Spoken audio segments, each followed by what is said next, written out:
우리 모두 전문인 선교사 선서를 하시므로 전문인 선교사 교육을 시작하시겠습니다.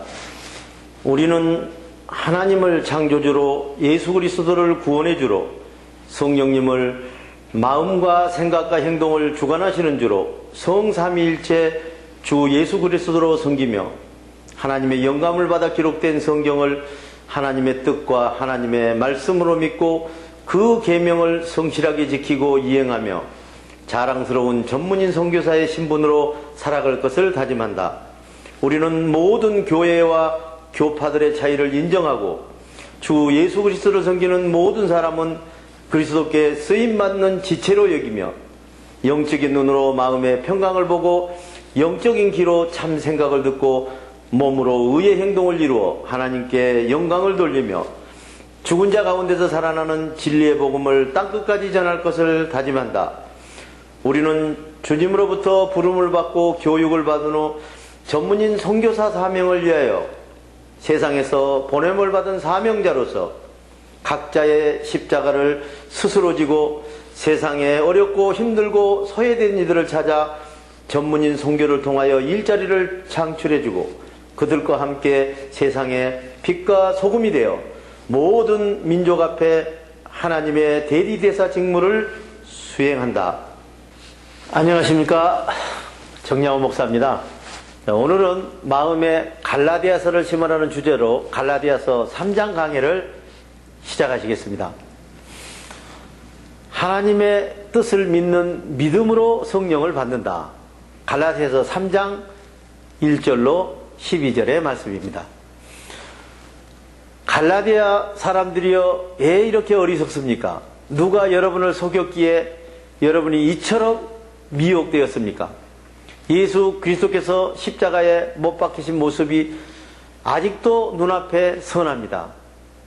나는 여러분에게 한 가지 물어보겠습니다.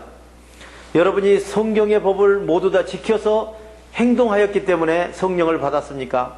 그렇지 않으면 죽은 행동 가운데 살아나는 진리의 복음의 소식을 믿고 성령을 받았습니까? 여러분은 그렇게도 어리석습니까?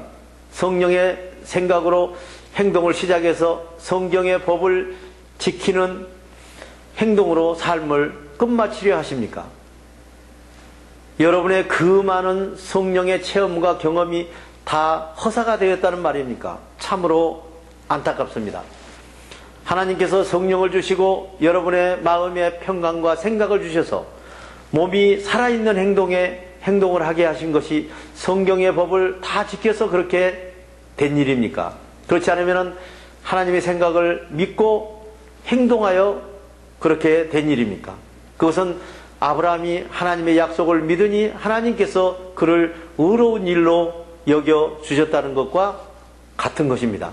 성경에서는 성경의 법에 기록된 모든 계명을 지키지 않는 사람은 저주를 받을 것이라고 기록되어 있듯이 성경의 법을 지키는 일에 매인 사람은 성경의 법을 어기면 언제라도 저주 아래 있는 것입니다. 하나님 앞에서 성경의 법에 기록된 대로 행동하려는 사람은 한 사람도 의인이 될 수 없는 것이 명백합니다. 의인은 하나님의 생각을 믿는 믿음으로 살 것이다 라고 하였기 때문입니다. 성경의 법은 하나도 남김없이 다 지켜서 행동하여 의인으로 구원을 받는다고 했고, 믿음의 언약은 하나님이 주신 생각을 믿는 믿음을 행동해서 의인으로 구원을 받는다고 했습니다. 성경의 법은 보이는 땅의 세계이며 믿음의 언약은 보이지 않는 하늘의 세계인 것입니다. 이 두 가지 땅의 세계와 하늘의 세계의 길이 얼마나 큰 차이가 있습니까? 한번 깨달아 보십시오. 저주를 대신 받으시고 우리를 구원하셨다. 갈라디아서 3장 13절로 20절의 말씀입니다. 자, 그리스도께서는 우리가 성경의 법을 다 지키지 못하여 받아야 할 저주를 대신 받으시고 우리를 구원하셨습니다. 성경에서는 나무에 달린 자는 누구나 저주를 받은 자이다 라고 기록된 대로 예수님께서는 나무로 만든 십자가에 달려서 성경의 법을 지키지 못하고 우리에게 내려진 저주를 대신 받으시고 우리를 구원하신 것입니다. 그리고 하나님께서는 아브라함을 통하여 모든 민족에게 약속하신 축복이 그리스도 예수의 생각을 믿고 행동하는 이방인들에게까지 성령을 통하여 평강의 하늘나라를 받게 하신 것입니다. 형제자매 여러분, 이제 세상의 기준으로 예를 한번 들어 설명해 봅시다. 세상 사람들이 맺은 계약이나 모든 일에 도장이나 사인으로 서명하게 되면은 그 다음에는 그 계약을 무효로 만들거나 그 내용을 추가하거나 덧붙이거나 지워버릴 수가 없는 것입니다. 하나님께서는 아브라함과 그 후손에게 약속하실 때 여러 사람을 가리키는 후손들에게라는 말 대신 한 사람을 가리키는 후손에게라는 말을 쓰셨습니다. 한 사람이란 그리스도를 가리키고 있는 것입니다. 하나님께서 아브라함을 통하여 미리 맺어주신 계약, 곧 하나님이 주신 생각을 믿는 믿음을 통하여 구원의 언약을 하신 것입니다. 이 믿음을 언약하신 다음 430년 후에 성경의 법을 만들어 주셨다고 해서 믿음의 언약이 소멸되거나 그 계약이 무효가 될 수는 없는 것입니다. 만일 성경의 법을 근거로 해서 구원을 상속으로 받는 것이라면 그것은 약속된 언약을 구원으로 받는 것이 아닙니다.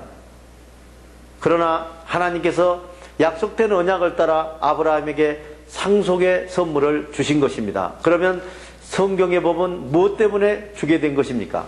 그것은 약속된 언약을 따라 그 후손이 보이지 않는 참 생각을 가지고 오실 때까지만 제가 무엇인지 가르쳐주기 위하여 성경의 법을 한시적으로 유효하게 우리에게 주신 것입니다. 그리스도께서 오시면은 약속된 언약을 따라 하나님의 생각을 우리에게 직접 주시고 그 생각을 믿는 믿음으로 행동하며 살아가게 하시는 것입니다. 그러나 이 성경의 법은 우리에게 직접 주신 것이 아니고 천사들을 통하여 모세라는 사람을 중개자로 하여 우리에게 제정하여 주신 것입니다. 그러나 하나님의 약속된 언약은 천사나 중개하는 사람을 통하지 않으시고 하나님의 생각을 우리에게 직접 주셔서 우리로 하여금 믿고 행동을 이루게 하신 것입니다. 성경의 법이 모든 죄를 법 아래 가둔다. 갈라디아서 3장 21절로 24절의 말씀입니다. 하나님께서는 성경의 법은 믿음의 언약인 성령의 법과 반대된다는 말입니까? 절대 그렇지 않습니다.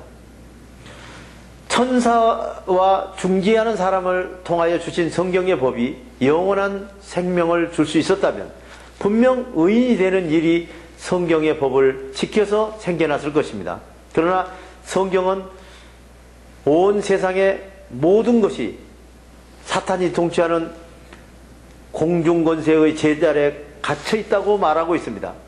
그러므로 성령의 법을 따라 그리스도의 생각을 믿는 사람들만이 그 믿음으로 약속된 생명을 선물로 받을 수 있다는 사실입니다. 그러나 하나님의 생각을 주시는 성령이 우리 몸에 오시기 전까지는 죄 때문에 성경의 법의 감시를 받아야만 하며 성령의 생각이 우리 몸의 행동을 완전히 통치하시게 되면은 사탄이 통치하는 죄에서 해방되면서 한시적으로 적용받던 성경의 법에서 해방되게 되는 것입니다. 성경의 법이란 그리스도께서 우리 마음에 오셔서 참 생각으로 우리의 행동을 통치하실 때까지만 한시적으로 성경의 법이 우리에게 개인교사 역할을 하고 있는 것입니다.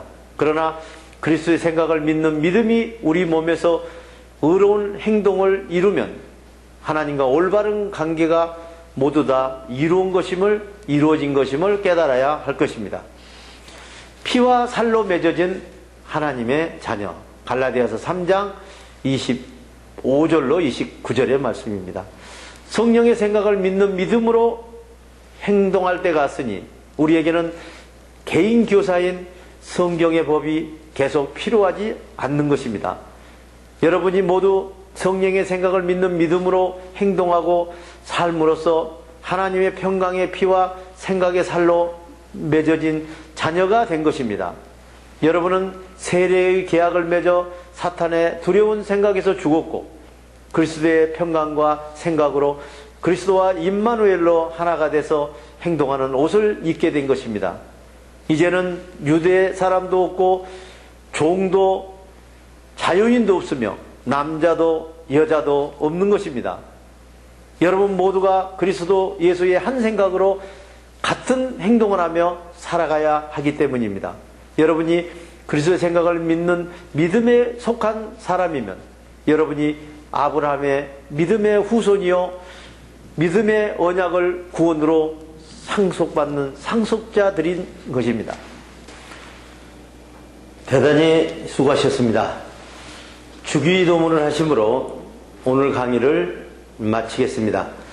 하늘에 계신 우리 아버지의 이름을 거룩하게 하시며 아버지의 나라가 오게 하시며 아버지의 뜻이 하늘에서와 같이 땅에서도 이루어지게 하소서. 오늘 우리에게 일용할 양식을 주시고 우리가 우리에게 잘못한 사람을 용서하여 준 것 같이 우리 죄를 용서하여 주시고 우리를 시험에 빠지지 않게 하시고 악에서 구하소서.